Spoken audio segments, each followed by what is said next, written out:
IELTS listening test overview, ठीक है बेटा, this is the essence of IELTS listening. अगर आप लिसनिंग की बात करें उसमें जो बेसिक्स हैं वो आपने फोकस करने की कोशिश करनी है, ठीक है। और अगर आप ये बात याद रखें, listening is actually your band booster.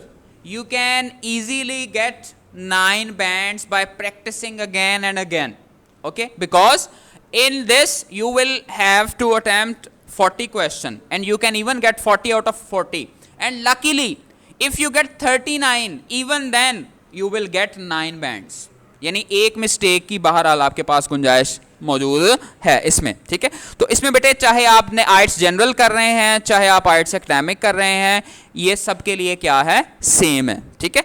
और इसका स्ट्रक्चर क्या है, इसमें बेटे 4 सेक्शंस होते हैं और टोटल कितने हैं, 40 क्वेश्चंस होते हैं। जो डिफिकल्टी लेवल है ना बेटा, जो फर्स्ट 2 सेक्शंस हैं वो आम तौर पर क्या होते हैं, आसान होते हैं, ठीक है। और इनका ताल्लुक किसके साथ होता है, सोशल सिचुएशन के साथ होता है, जबकि जो दूसरे सेक्शंस हैं बेटे वो कंपैरेटिवली डिफिकल्ट होते हैं। अब ना हमें we must focus on the philosophy, we must focus on the mind behind this specific test and how examiners they develop the test.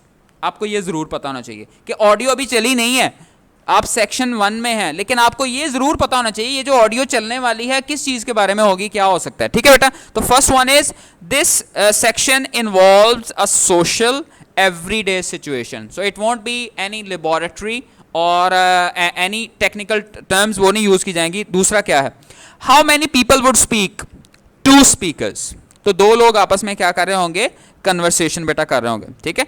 इसकी टिपिकल एग्जांपल क्या हो सकती है, नंबर 1 फोन कन्वर्सेशन, कोई फोन पे बात कर रहा है यानी कोई इंफॉर्मेशन ले रहा है, ठीक है। तो एक बंदा बात करेगा फिर दूसरे उस इंफॉर्मेशन से relevant, you will listen to the audio and try to answer the questions, ठीक है। आपने उन क्वेश्चन को आंसर देने की कोशिश करनी है। जैसा कि लिसनिंग में हमेशा ऐसे ही ना, आप क्वेश्चंस को क्या करते हैं भाई, ऑडियो को लिसन करते हैं और फिर इस तरह से जैसे ये ब्लैंक्स हैं तो वहां पर आप उसको फिल करने की कोशिश करते हैं, ठीक है। इसी अंदाज में जो आपका पेपर आएगा उसी को भी आपने सॉल्व करने की कोशिश करनी है, ठीक है। और खास तौर पर इसमें किन चीजों पे आपने बेटे फोकस करना है, that is they would ask you question about specific information. तो स्पेसिफिक का मतलब क्या है, नेम्स, एड्रेसेस, फोन नंबर्स और डेट्स एंड टाइम्स। यहां पे ये बात याद रहे, अगर फोन नंबर में एक भी डिजिट रॉन्ग है तो आपका पूरा आंसर रॉन्ग है। ये नहीं कहना कि चलें इसमें, बिकॉज देयर इज 1 और 0, या तो उस आंसर में आपके कंप्लीट मार्क्स आएंगे या फिर आपका 0 मार्क्स आएगा, ठीक है। तो ये आपने खास तौर पे याद रखना है बेटे। सेकंड सिचुएशन क्या है, this is also a social everyday situation, तो इसमें भी कोई रॉकेट साइंस नहीं है, ये भी सोशल सिचुएशन है।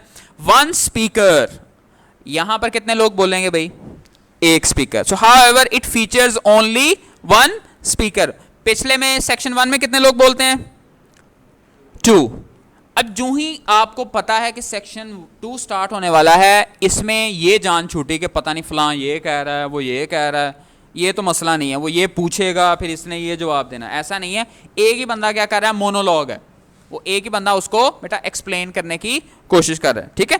एक तो ये बात आपने याद रखनी है।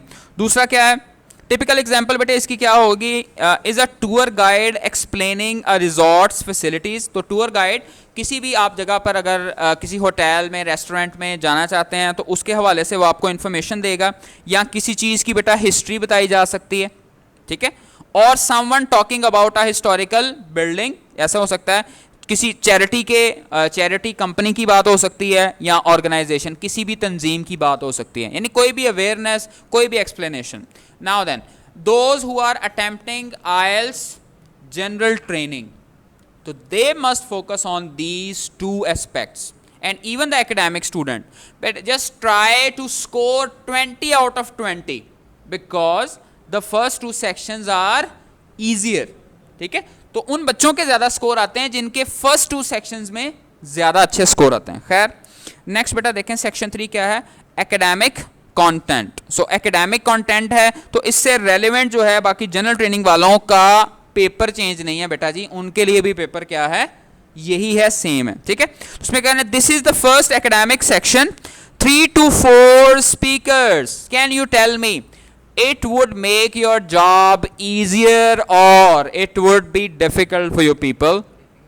Obviously it would be difficult. So one person is speaking, then the second, for example, 4 students, they are making an assignment, they are completing a project.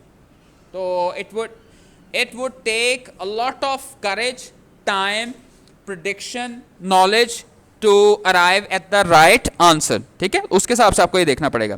Now then, वो खुद कह रहे हैं this section is challenging because it's an academic discussion. और ऊपर से सिर्फ 4 लोग नहीं है, बल्कि the discussion is not everyday situation. The discussion is not social. The discussion is not simple. It's also technical sort of thing. For example, if students, they are talking about their MPhil thesis, they are talking about their synopsis, they are talking about their projects, they are talking about their due dates and all that stuff, assignments and these things. तो अगर कोई बंदा कभी university गया ही नहीं है, या जैसे इंटर वाले बच्चे जब अटेम्प्ट कर रहे होते हैं एड्स एकेडमिक वाले, तो उनके लिए क्या हो सकती है, ये बातें मुश्किल हो सकती हैं. ठीक है, उस तरह से इसके बाद क्या होगा, you must be able to, यहाँ because it's an academic discussion with multiple voices, you must be able to identify who is speaking and what they are saying. तो बाज़ औक़ात आप पर्सन आइडेंटिफाई हो जाता है, उसका पॉइंट ऑफ व्यू नहीं पता चलता. बाज़ औक़ात पॉइंट ऑफ व्यू का पता लग जाता है, लेकिन ये नहीं पता चलता कि ये वाली बात किसने कही थी. यानी बात का पता चल गया आपको, लेकिन it becomes rather difficult for you people. ठीक है, तो सेक्शन 4 में क्या आना है, this is generally considered as the most difficult. ठीक है, यहां पे क्या बात याद रखनी है, this is considered difficult. I am not saying that you will feel difficult, it is considered difficult.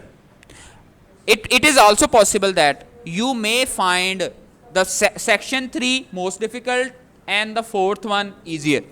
ठीक है, तो ये it's a relative thing. Difficult होना या आसान होना ये थोड़ा सा क्या है, रिलेटिव है, लेकिन ओवरऑल बेटा ये सिचुएशन इसमें चलती है. ठीक है, तो इसमें कितने स्पीकर्स हैं, 1 speaker. It will feature only 1 speaker and this is what, academic lecture. तो ये होता भी क्या है बेटा, एकेडमिक लेक्चर होता है. जनरली इसकी थोड़ी स्पीड भी ज्यादा होती है. ठीक है, जो टॉकिंग स्पीड है वो भी थोड़ी सी ज्यादा होती है. अब आपने क्या याद रखना है बेटे, इसके जनरली 40 मिनट्स बेटे हुआ करते थे. अब आपने इसको क्या कर लेना है, करेक्ट कर लेना है. इसमें अब 40 मिनट्स वाला जो चक्कर है वो खत्म हो गया है. अब सिर्फ क्या रह गया बेटा, 30 मिनट्स की ऑडियो है ऑलमोस्ट. उसके बाद आपको 2 मिनट्स मिलते हैं, यानी टोटल कितने टाइम हो गया, 32 मिनट्स. ठीक है, so you can check your answer in just 32 minute. Transfer time, ये वाली बात खत्म होगी. जब आइट्स ऑन पेपर होता था तो फिर आपको 10 मिनट मिलते थे कि आइट्स वो पेपर पे आप उसको आंसर्स को क्या कर सकें, ट्रांसफर कर सकें. ठीक है, तो अब ऐसा नहीं है. ठीक है, तो इसमें अब आपने अहम तरीन बातें याद रखनी है बेटा जी. अहम तरीन बात क्या है, can you control the audio, no. Recording will be played once. You have the luxury over here. Here it is the recording. You can press the recording here and you can stop the recording. But over there is no play button over there. वहां पे कोई इस किस्म का play button नहीं होगा. यहां पे प्रैक्टिस के लिए हो सकता है that you can stop, you can come back to it, or you must focus on that specific given information, that you will not be able to listen to the audio again. You will never hear the audio second time. ठीक है, तो उसमें वो second time नहीं होगा, तो इसलिए आपने इसको बेटा फोकस करने की कोशिश करनी है. The third one is pencil is not required obviously. Here in your IELTS listening on computer, you are supposed to highlight. So you can highlight the things in that specific context. ठीक है, तो उसको आप बेटा highlight कर सकते हैं, लेकिन उसमें वो ज़रूरत नहीं है कि आप उसको क्या करें डिफरेंट अंदाज में, जिस तरह से ये हम हाईलाइट करना चाहते हैं. सो दिस इज, इसको येलो किया, तो वहाँ पे भी आपको अगर लिसनिंग में कोई कीवर्ड्स आइडेंटिफाई करने हैं तो you can basically highlight that. तो वहाँ पे हाईलाइट भी किया जा सकता है. उस पर दूसरा ऑप्शन होता है नोट्स का। आप चाहें तो ऊपर जैसे पेंसिल से नहीं लिख लेते, कोई चीज अंडरलाइन की साथ उसके लिख लिया, तो वहां पे ये भी बेटा पॉसिबिलिटीज मौजूद हैं, ठीक है। उसके बाद है स्कोरिंग सिस्टम। तो स्कोरिंग सिस्टम आपने बेटा जी ये याद रखना है हमेशा से कि स्कोर्स को कैलकुलेट कैसे करते हैं, अपना टारगेट आपके सामने होना चाहिए, ठीक है। जैसे मिसाल के तौर पर अगर 7 बैंड्स लेने हैं तो 40 में से 30 क्वेश्चन तो आपके ठीक होने चाहिए। तो आई वुड सजेस्ट कि आप अपना एम हाई रखें, ठीक है। तो जिस तरह से ये 34 तक आपके आंसर आते हैं तो 7.5 और इवन 35 आ जाएं तो 8 बैंड्स आ जाते हैं। तो आप अपना एम यही रखें कि 39 लेने हैं एटलीस्ट। तो 39 पे मैंने कितने बैंड्स बताए हैं बेटा, 9 बैंड्स आ जाते हैं, यानी एक मिस्टेक की बहरहाल वहां पे गुंजाइश मौजूद है, ठीक है। नाउ देन अब बेटे ओवरऑल आपने किन किन बेसिक्स का ख्याल रखना है, उसके हिसाब से हम इसको ये डिस्कशन करते हैं, ठीक है। तो पहली चीज क्या है, कैपिटल लेटर्स और स्मॉल एबीसी और कैपिटल एबीसी जिसको हम ये कहते हैं। अपर केस में लिखना है या आपने लोअर केस में लिखना है। So it doesn't make any difference but you must be consistent. तो आपको क्या होना चाहिए, इसमें कंसिस्टेंट होना चाहिए, यानी एक ही तरह से आपने लिखने की कोशिश करनी है। ऐसा नहीं है कि पहला कैपिटल अल्फाबेट है, दूसरा स्मॉल में है, या फिर कैपिटल है फिर स्मॉल में है, तो वो इस तरह से वो अजीबोगरीब ना हो, ठीक है। तो एक आप सेलेक्ट कर लें, अपर केस या लोअर केस, ठीक है। So I would suggest the upper case. तो आप अपर केस एक दफ़ा सेलेक्ट कर लें, तो उसमें क्या होगा, ये भी रौला नहीं रहेगा कि कुछ में फलां को कैपिटल कर दें, कुछ में ये कर दें वो कर दें। तो इस तरह से इसको हम ये फाइंड आउट कर सकते हैं। Now then, the second one is word limits for answer, and this is the greatest, the biggest and the most important one, जिसको आपने याद रखने की बेटा जी कोशिश करनी है। The question paper will always tell you how many words you need for the answers. बेटे they would give you limit in this style, no more than 2 words or a number, ठीक है। तो आपने इंस्ट्रक्शंस को अच्छी तरह से हमेशा पढ़ने की कोशिश करनी है, ठीक है। और ये भी समझ लेना है कि उनका मतलब क्या है। बेटे जब वो कहते हैं ना no more than 2 words, what do they actually mean?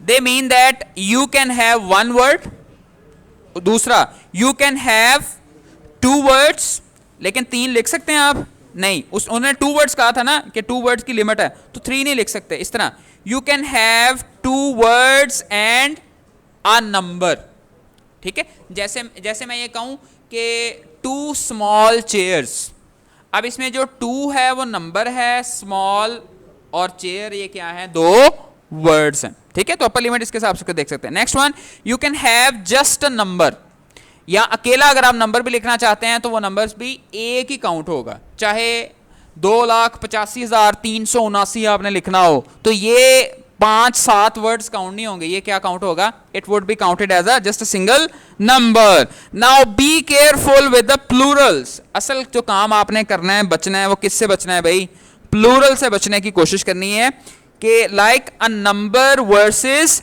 Numbers.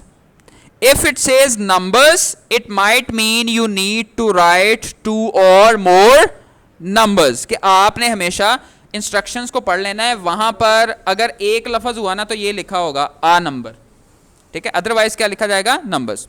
उसके बाद आपको बेटे रूल्स का पता होना चाहिए, वर्ड काउंटिंग रूल्स क्या है, ठीक है, जिसको मैंने अभी इशारा किया इसके वाले से। Nothing is small over here, you can not ignore और ओवरलुक समथिंग। कि आप कहें ए टेबल आपने लिखा है तो ए टेबल के ए ही लिखा है, ए एंड दी की कौन सी ऐसी बात होती है, ये एक ही लफ्ज है, ऐसा नहीं है। इसको कैसे काउंट करना है भैया आपने, even small ones, a holiday is not a single word, these are 2 words.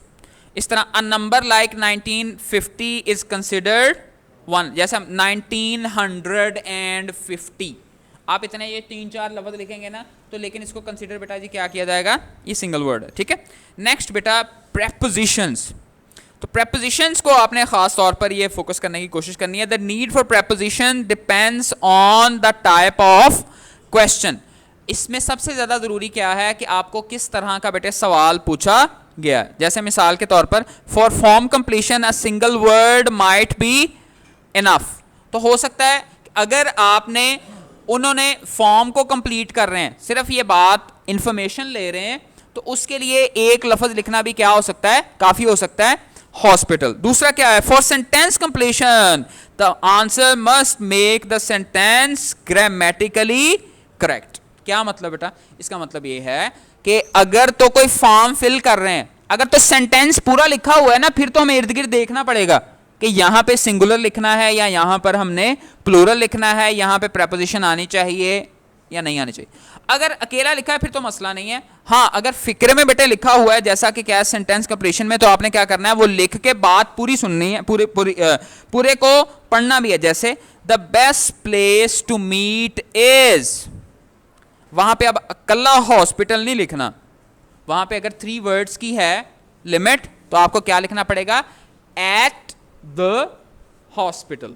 अब ये तीनों वर्ड्स जो हैं वो वहां पर मौजूद, अगर फिक्रा पूरा लिखा हुआ है ना, किसी बच्चे ने अकेला हॉस्पिटल लिख दिया तो प्रेपोजिशन की वजह से उसका वो क्वेश्चन जो क्या हो जाएगा, रॉन्ग, क्योंकि आपने इंस्ट्रक्शंस प्रॉपर नहीं पढ़ी। अगर इस तरह से जैसे फिक्रा लिखा हुआ है ना, the best place to meet is, अब ये सेंटेंस चल रहा है, तो इस सेंटेंस को आपको क्या करना पड़ेगा कि भाई यहां पे हॉस्पिटल के लिए प्रेपोजिशन आती है, तो उसके हिसाब से बेटा इसको हम देखेंगे, ठीक है। नंबर 3 थिंग बेटा, तीसरी चीज जो आपने याद रखनी है वो क्या है, it's always a nightmare if you write down wrong spellings, there is zero tolerance on spellings, ठीक है। इसमें आपने ये नहीं कहना चले मेरी नीयत ठीक थी या मैं सही जवाब तक पहुंच गया हूं, मैं अंडरस्टैंडिंग भी हो गई है, कोई बात नहीं हो जी इसकी वजह से ये गलत हो गया, but is wrong spellings they will not be forgiven, इसके लिए you will lose your marks, आप मार्क्स आपके जाएंगे ही जाएंगे। तो अच्छी तरह से आजकल 2 मिनट्स मिलते हैं आपको आइल्स कंप्यूटर पर, ठीक है, तो वो 2 मिनट में अच्छी तरह क्या चेक कर लें भाई, स्पेलिंग्स चेक कर लें कि स्पेलिंग्स वाकई आपने सही लिखे हैं या नहीं लिखे, ठीक है। चौथी चीज जो बेटे याद रखनी है वो किससे मुतल्लिका है, वो है मल्टीपल चॉइस आंसर्स, ठीक है। तो एमसीक्यूज पे हम अलग से भी मैं लेक्चर दे के उस पर हम डिस्कशन करेंगे कि एमसीक्यूज में क्या क्या चीज़ों का ख्याल रखना है, अभी ज़रा शॉर्टली भी इसको आप देख लें। एमसीक्यूज बेटे आपने ये बात याद रखना है कि इंस्ट्रक्शंस को ख़ास तौर पर आपने जज करना है कि वो क्या कहते हैं कि choose the correct letter, letter not the words. तो बाज़ औक़ात उन्होंने ABC ऑप्शन दिया है, हम ABC की बजाय उसके वर्ड्स लिख देते हैं वहाँ पर, तो वर्ड्स नहीं लिखने। अगर उसने लेटर का कहा है तो आपने किसको बेटा सिलेक्ट करना है, लेटर को ही सिलेक्ट, जैसे B है B को सिलेक्ट करना है, उसके साथ जो इंफॉर्मेशन दी गई है बेटे उसे आपने सिलेक्ट नहीं करना, ठीक है। 5वीं and the most important thing for your mock test as well, you must have some idea about different types of questions that are asked in your listening paper. So I just want to break a myth about IELTS pattern. We Pakistani people, because we have been through matric intermediate, we have a paper pattern always. So our papers always follow the specific paper pattern. But here it is, there would be 10 plus types of questions, and they can choose any type of question for our paper. It's also possible कि आप 5 लोग बैठे हैं तो 5 लोग जो हैं, हर छठे बच्चे का वहाँ पे पेपर डिफरेंट होता है, ठीक है। तो हो सकता है आपको डिफरेंट टाइप का क्वेश्चन आए, जो साथ बैठा है उसका डिफरेंट पेपर, डिफरेंट टाइप का क्वेश्चन। थर्ड, आप एतराज़ नहीं कर सकते कि मुझे MCQs क्यों नहीं आए या मुझे फिल इन द ब्लैंक्स क्यों नहीं आए, तो उसके लिए स्पेसिफिक पैटर्न नहीं। तो यहाँ पे ये क्लियर है कि 40 क्वेश्चन होंगे, ये क्लियर नहीं है कि वो किस टाइप को फॉलो करेंगे। टाइप मैंने मोटी मोटी आपको बता दी ना बेटे, या तो आ जाके आपने फिल इन द ब्लैंक्स करनी होती, या आपने MCQs करना है, या मैचिंग करनी है, बाकी ये सारी उसकी एडवांस्ड फॉर्म्स हैं, ठीक है। मेन बात वही चेक हो रही है, उसके हिसाब से आपने देखना। तो इस पर हम डिस्कस करते हैं। We discussing about different question types. Always you must practice different types of questions. That one of the most important tips is to learn about all the different types of question, ठीक है। MCQs, it's not a new thing for you people. Map completion, this might be new for you, and right now frequency of map question has decreased. पहले तकरीबन ना हर paper में ही map आ जाता था, लेकिन आजकल जो है ये अभी रिसेंटली कम हो गई है, लेकिन बहरहाल आपने हर टाइप का आपने क्वेश्चन अटेम्प्ट जरूर करना है, so that you mustn't waste your time in understanding the type of question. और लिसनिंग में तो पहले टाइम नहीं है, तो फिर उधर आप अगर उस क्वेश्चन को समझना शुरू कर देंगे कि इसको पहले मैं समझूं तो फिर कैसे लिखूं, तो ऑब्वियसली ये आपके लिए क्या हो जाएगा, मुश्किल हो जाएगा. So every type is important even if there is 2% chance. ठीक है, so you must focus on that. Next one बेटा क्या, मैप से रिलेटेड क्या आता है आपको, they would talk about the directions. Map vocabulary का आपको पता हो, जैसे फलां चीज़ जो है, it is in the north, it is in the west, it is on the right, it is on the left, it is clockwise, it is anti clockwise, just beyond, just near, just along, in front of that, beside, next to, in front of, opposite. तो ये सारे words का हमें पता होगा तो फिर हमें मैप्स का बेटे अंदाज़ा हो जाएगा. उसके बाद क्या है, डायग्राम लेबलिंग. तो बाज़ औक़ात ये क्वेश्चन भी आता है कि हमने आपके सामने किसी भी एक, हो सकता है किसी इंसेक्ट की, किसी एक मशीन की पिक्चर बनी हुई हो, ठीक है, उसके आपके सामने 5-6 पार्ट्स, उनको उन्होंने अंडरलाइन किया हो और उन 5-6 में से 2 के नाम वो लिख दें और 3 के आपने नाम जो हैं वो खुद ऑडियो से तलाश करने होंगे. ठीक है, ये डायग्राम लेबलिंग में आ जाएगा. उसके बाद है बेटे form, note, flow chart, sentence, summary, completion. यहाँ पे असल लफ्ज़ पे आप गौर करें, वो है कंप्लीशन. कंप्लीशन का मतलब क्या होगा भाई, फिल इन द ब्लैंक्स वाले क्वेश्चंस को क्या कहा जाता है, फिल इन द ब्लैंक्स वाले क्वेश्चन होते हैं कंप्लीशन वाले.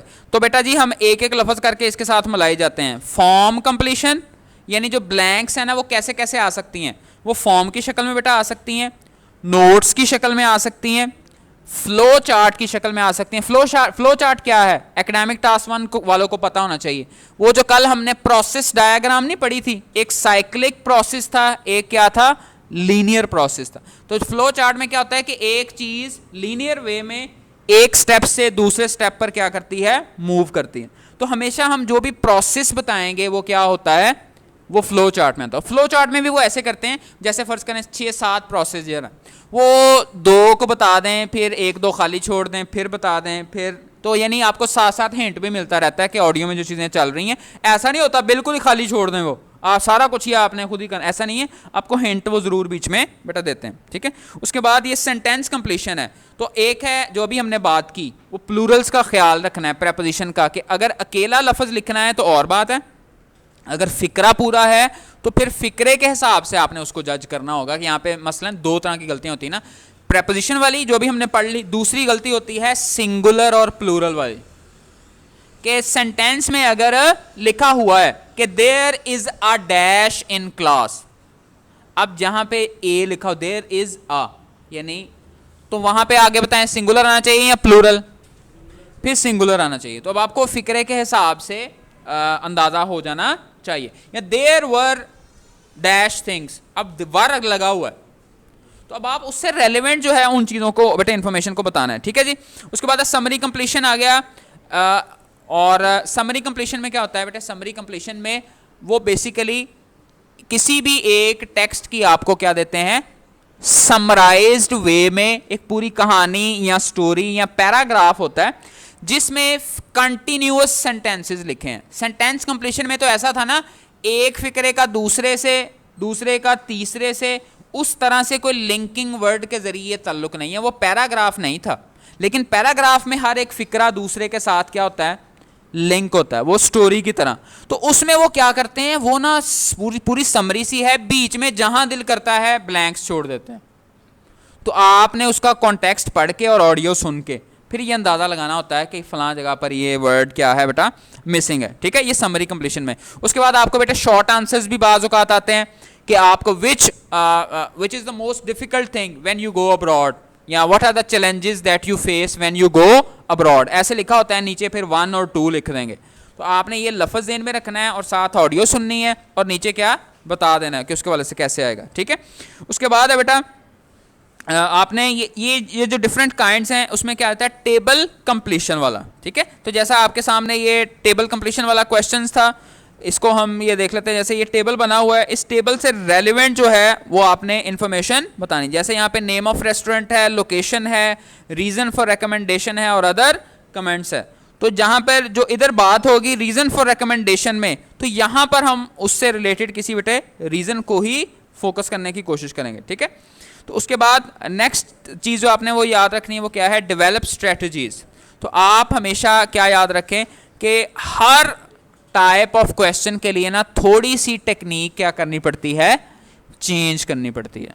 ओवरऑल टेक्निक तो सेम ही है कि ऑडियो सुननी है और क्वेश्चन का आंसर, ये तो है ही है सब में, लेकिन एमसीक्यूज है तो ज़रा और टेक्निक से सुनना पड़ता है, फिल इन द ब्लैंक्स है तो ज़रा प्रिडिक्ट और तरह से करना पड़ेगा, तो इट वेरीज, ठीक है। तो इस हिसाब से बेटा आपने फोकस करना है। तो उन स्ट्रेटजीज़ को हम इंशाल्लाह एक एक करके डिस्कस भी करेंगे, और उसके हवाले से हम अलग अलग क्वेश्चन टाइप को अलग अलग भी प्रैक्टिस उसकी इंशाल्लाह करने की कोशिश करेंगे, ताकि एक जो है वो आपको ओवरऑल भी इसका पता चल जाए। उसके बाद है मल्टीपल चॉइस वेरिएशंस। बेटे मल्टीपल चॉइस दो तरह के आते हैं, हमने तो आमतौर पे एक ही देखे हैं ना कि 4 ऑप्शंस हैं साकिब, तो उनमें से हम कोई एक ऑप्शन जो है उसको क्या कर लेते हैं, सेलेक्ट कर लेते हैं, ठीक है। तो उन ऑप्शन में से 4 ऐसे, लेकिन बाज़ औक़ात क्या होता है वो आपको लिस्ट दे देते हैं कि ये 8 ऑप्शन है, इनमें से 3 वाले सही हैं कि लब्ध रहो आप, यानी अब इसमें तो कौन सा। अब ये ज़्यादा मुश्किल हो जाता है ना कि आपने अब फिर इस किस्म के एमसीक्यूज कैसे सॉल्व करने बगैर टेक्निक के, तो ये क्या हो जाएगा, बहुत मुश्किल हो जाएगा। 9 चीज़ें आपको दी हैं, उनमें से आपने 4 तलाश करना है,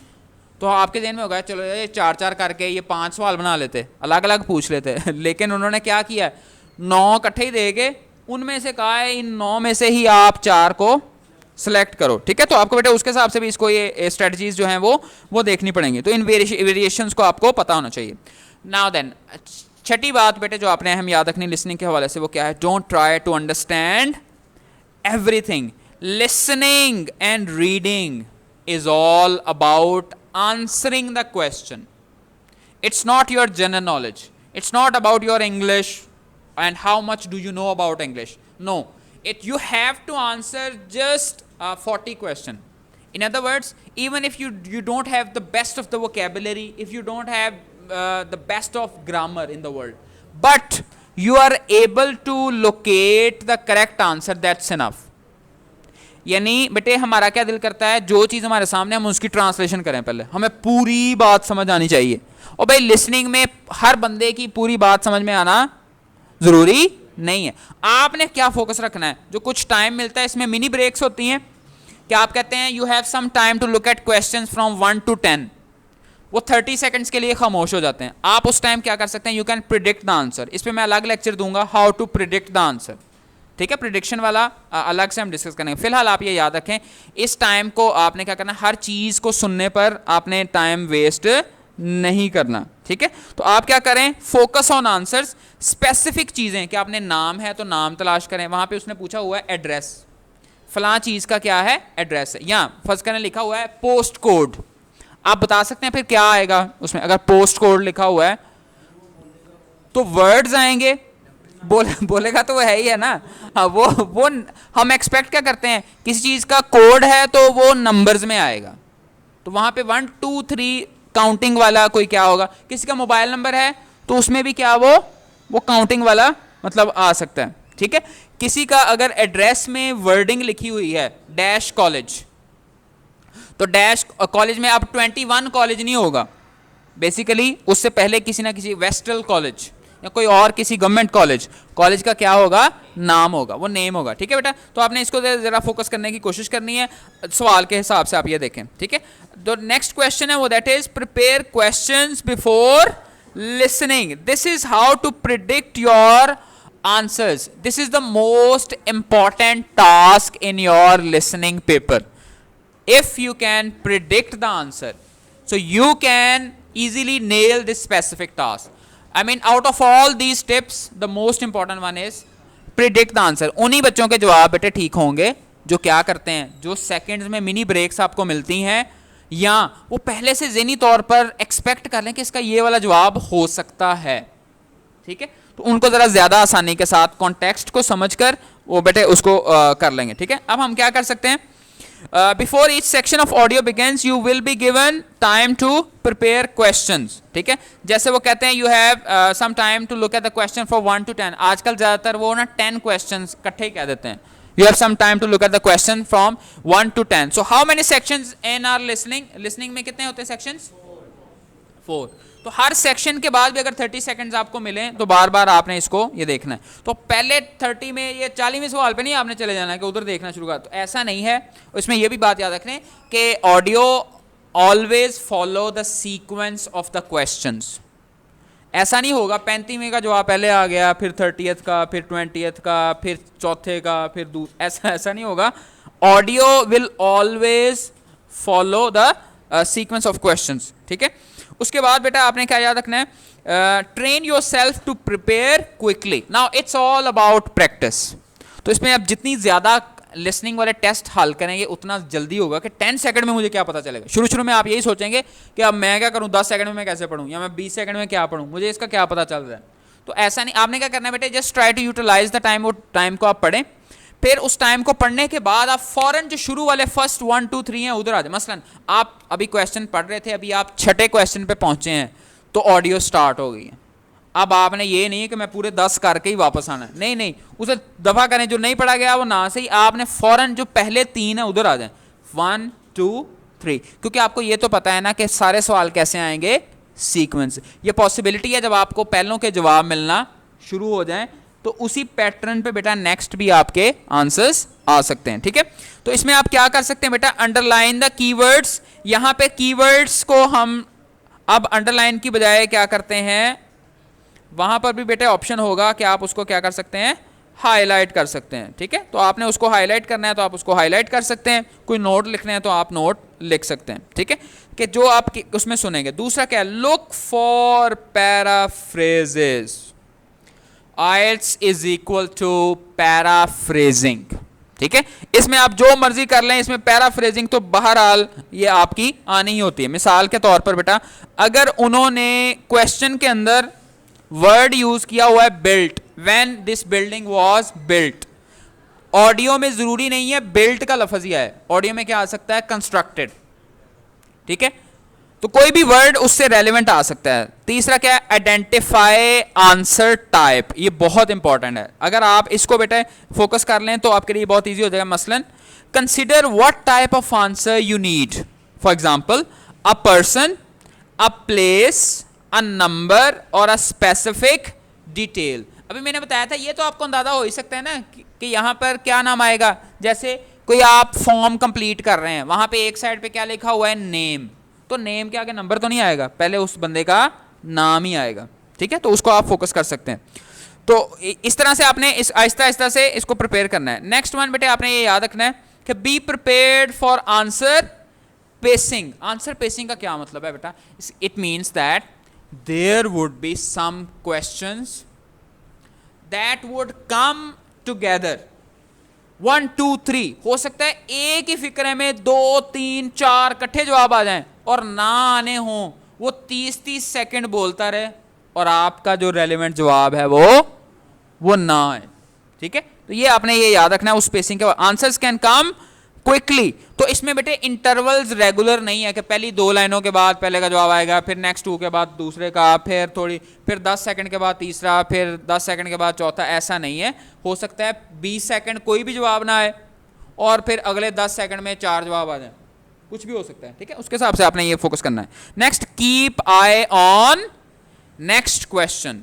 तो बेटे it's all about multitasking, remember this specific word, listening is actually multitasking. Multitasking क्या है बेटे, you are using all of your 5 senses, ठीक है। Number 1, you would look at the questions. Number 2, you would try to understand and predict the answer with your mind as well, and at the same time you must type the answers. अब बाद में सिर्फ कितने minute मिलने हैं भाई, 2 minute मिलने हैं, तो भाई साथ साथ आपको क्या करना पड़ेगा, टाइप भी करना पड़ेगा, लिसन भी करना है, अंडरस्टैंड भी करना है और फिर उसको टाइप भी करना है, फिर बाद में चेक भी करना है कि स्पेलिंग आपने सही भी लिखे हैं या नहीं लिखे, ठीक है। तो इस तरह से आप इसको ये फोकस कर सकते हैं। जी बेटा, so make notes on question paper, तो क्वेश्चन पेपर पे आप नोट्स बना सकते हैं। अब आइट्स ऑन पेपर नहीं है तो लिहाजा ये इररिलेवेंट हो गया, आपने वहां पर ही आइट्स ऑन कंप्यूटर के ऊपर ही उसको अच्छे अंदाज में हाईलाइट आप कर सकते हैं, कोई कीवर्ड्स आपने सेलेक्ट करने हैं। Now then the biggest issue is beware of common traps. अक्सर ऑडियो इतनी सीधी सादी नहीं है कि आप डायरेक्ट वो बोलता जा रहा है और आप पकड़ के उन चीजों को क्या करते जा रहे हैं बेटा, सॉल्व करते जा रहे हैं, तो ऐसा नहीं होगा। बल्कि क्या करना है आपने, IELTS intentionally uses traps to test your understanding. तो इसका मतलब क्या होता है कि आप एक सेंटेंस पढ़ते हैं, फिर बाद में आपको क्या करना पड़ता है, you have to change your answer. Speakers भी अपना जवाब चेंज कर लेते हैं, ठीक है। जैसे मिसाल के तौर पर an answer might be given but then immediately changed by the speaker. जैसे let's meet at 7, oh actually how about half past, the answer becomes 7:30, ठीक है, not 7। So don't jump on to the answer, क्यों 7 कह दिया तो मैं 7 लिख ही लूं फौरन। अगला फिक्रा भी देखना है भाई, अगला किसी ने सारा यूटर्न किस आंसर ने लिया भाई, ओह एक्चुअली।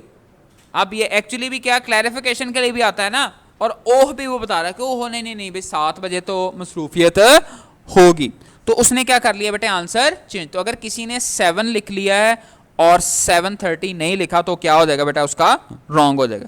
तो हमेशा आपने बात क्या करनी है, आम जिंदगी में भी और लिसनिंग टेस्ट में भी बात पूरी सुननी चाहिए। अद्दी बजदी बात सुन के आपने आंसर या नतीजा नहीं निकालना, ठीक है। इसी तरह से सेम वर्ड्स एज क्वेश्चंस, तो बात का be suspicious if you hear the exact same words in the recording as in the question. IELTS usually use paraphrasing not the identical wording. बाज़ औक़ात हम ना लफ्ज़ से धोखा खा जाते हैं। क्या मतलब, हमें मैच करना है मीनिंग को और हम एक्चुअली मैच कर लेते हैं वर्ड को, कि यानी सवाल में जो लफ्ज़ लिखा हुआ था ऑडियो में उससे मिलता जुलता या एन वही लफ्ज़ उसने बोला, हमने बगैर सोचे समझे वो लिख दिया। हालांकि ऑडियो में अभी वो किसी और मीनिंग में वो बात कर रहा था, जबकि सवाल किसी और कॉन्टेक्स्ट में, ठीक है। तो ये भी एक ट्रैप है कि क्वेश्चन वाले जो वर्ड्स हैं बेटे वो मिलते जुलते वो आ सकते हैं उसमें से, ठीक है। नेक्स्ट है बेटे रिपीटेड आंसर्स।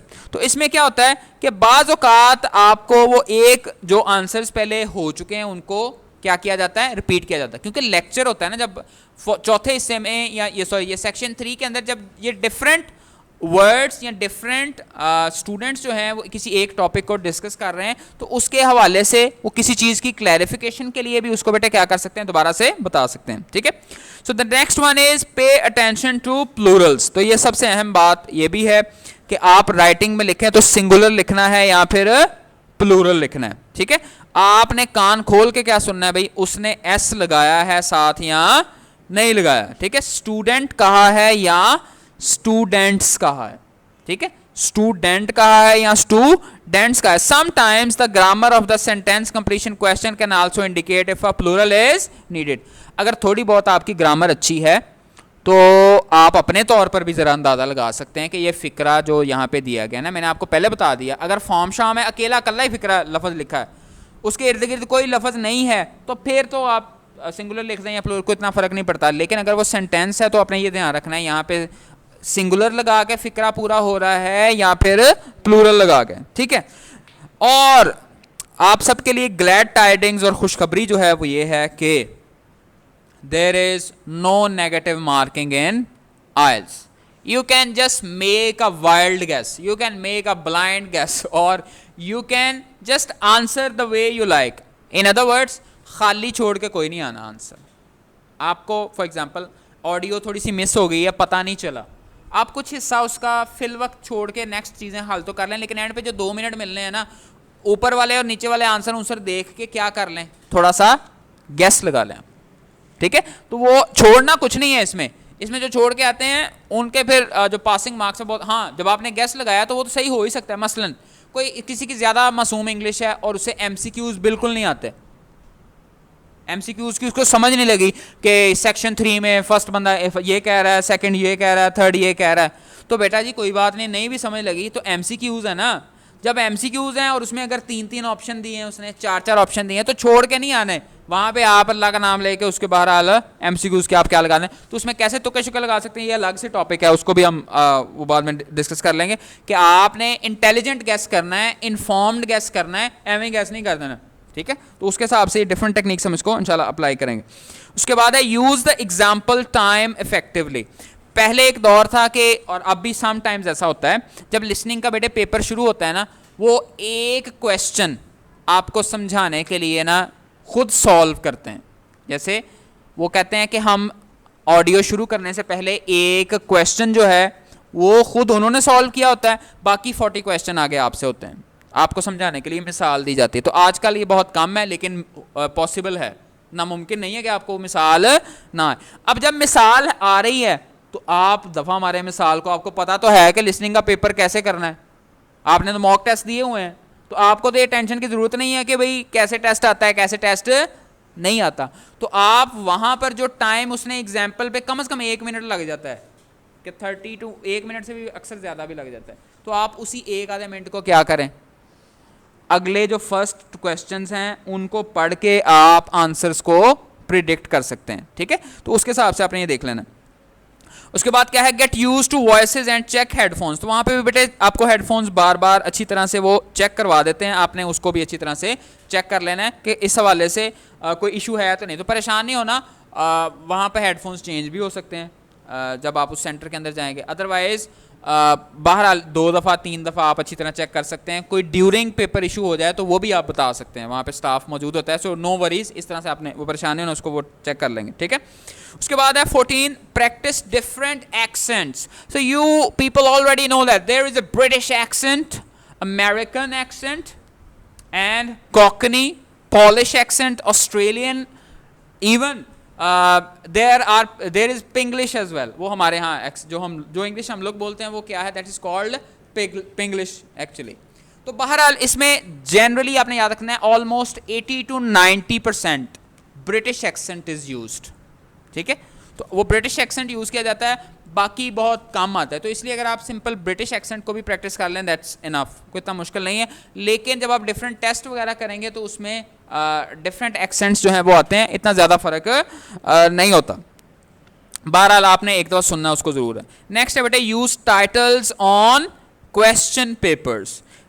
आप सबके जहन में बिगेस्ट क्वेश्चन ये होगा कि लिसनिंग में मुझे कैसे पता चलेगा भाई क्या बात हो रही है। ठीक है, और जब ऑडियो चलेगी उसमें कौन सी बात होगी और उसका क्या टॉपिक हो सकता है। ठीक है, तो उसके हवाले से बाज़ क्वेश्चन ऐसे होते हैं बेटे जिनके ऊपर आपको क्या दे दिया जाता है, हेडिंग्स दे दी जाती हैं। ठीक है, अगर हेडिंग्स दे दी जाएं तो उन हेडिंग्स के ज़रिए से आपका जो आंसर है वो क्या हो जाता है, कंपैरेटिवली ईजी हो जाता है। ठीक है, जैसे मिसाल के तौर पर यहाँ पे क्या आ रहा है, रिक्लेमिंग अर्बन रिवर्स। तो ये टाइटल पढ़ के आपके जहन में कॉन्टेक्स्ट आ गया कि आगे आप जितनी बातें करनी है वो किससे रिलेटेड होंगी, ये अर्बन रिवर से होंगी। तो टाइटल पे आपने लाजमी बेटे क्या करना है, फोकस करने की कोशिश करनी है। The next one is check all questions. तो कोशिश करें कि आप जितना उन्होंने टाइम दिया है कि क्वेश्चन 1 to 7 पढ़ लें, आप सारे क्वेश्चंस को अच्छी तरह से पढ़ें ताकि आप मेंटली प्रिपेयर हों कि ऑडियो जो चल रही है उसमें क्या आंसर हो सकता है। ठीक है, 17 है move on if you miss an answer. But this is an golden opportunity. We all are human beings, sometimes out of pressure, out of confusion, out of bad luck और maybe for any reason, if you lose some part, if you miss some part of audio, so don't feel baffled, don't panic, just try to focus on simple formula. You know that all listening paper, it follows a specific sequence. questions क्या आने हैं, तरतीब से आने हैं। मसलन आप भूल गए पता नहीं कहां पर है, यानी ऑडियो का पता ही नहीं चला, तो उधर आप क्या कर सकते हैं, आपने अंदाजा लगा लेना कि मैंने फर्स्ट 2 की थोड़ी बहुत समझ आई थी, आगे मुझे कुछ समझ नहीं आया, तो आप फर्ज करें क्वेश्चन नंबर 5 उस पर फोकस कर लें, या क्वेश्चन नंबर 3, 4, 5 के कोई कीवर्ड्स जो आपके सामने हो उस पर आप फोकस कर लें। और हमेशा बेटा हर तरफ ब्लैंक्स ही ब्लैंक्स नहीं होती, हर तरफ एमसीक्यूज नहीं होते, बल्कि बीच में बहुत सारी चीज़ें उन्होंने सिंपल लिखी भी होती हैं जो आप सोचेंगे ये बिलावजह लिख दी हैं उन्होंने कि इसमें तो सवाल भी नहीं दिया हुआ। ठीक है, लेकिन वो क्या करते हैं, वो आपकी हेल्प करते हैं। मसलन अगर हिस्ट्री बताई जा रही है किसी की, तो ये नहीं है हिस्ट्री की हर लाइन में ही क्वेश्चन है, तो बाज़ औक़ात वो हिस्ट्री से मतलब 2-3 चीज़ें वैसे भी बता देते हैं, तो आपके लिए वो हिंट हो सकता है। ठीक है, तो जहां पर आप भूल जाएं तो आप क्या करें, आप ज़रा मोटा मोटा सा अंदाज़ा लगा के सवाल 1-2 मिस हो गए हैं और कोई निशानी रख लें 2-3 सवालों की। और अहम तरीन बात यह है कि don't feel overwhelmed by the loss of the question that you have made. आपने टेंशन नहीं ले जाने कि लो जी अब 2 सवाल रह गए और वो 2 सवालों के गम में सारे ही रह जाएं, तो ऐसा नहीं करना। ये नेचुरल सी बात है, समटाइम्स क्या हो जाता है 2 क्वेश्चन 3 क्वेश्चन 4 क्वेश्चन जो है वो मिस भी हो सकते हैं, उसको आपने मैनेज करना है, इट्स टोटली नेचुरल। और इसका और साइड इफेक्ट क्या है, इन सीक्वेंस लिसनिंग कम्स फर्स्ट। जब आपने पेपर स्टार्ट होना है सबसे पहले कौन सा LRW में, फिर L लिसनिंग पहले आ गया। तो अगर लिसनिंग में ही आप टेंशन लेके स्टार्ट में ही कुछ मिस हो गया तो अब ये सिर्फ लिसनिंग का मसला नहीं रहेगा, बल्कि आपके फिर नेक्स्ट जो है वो उसी के हिसाब से भी इसको ये देखना पड़ेगा। ठीक है, थैंक यू वेरी मच।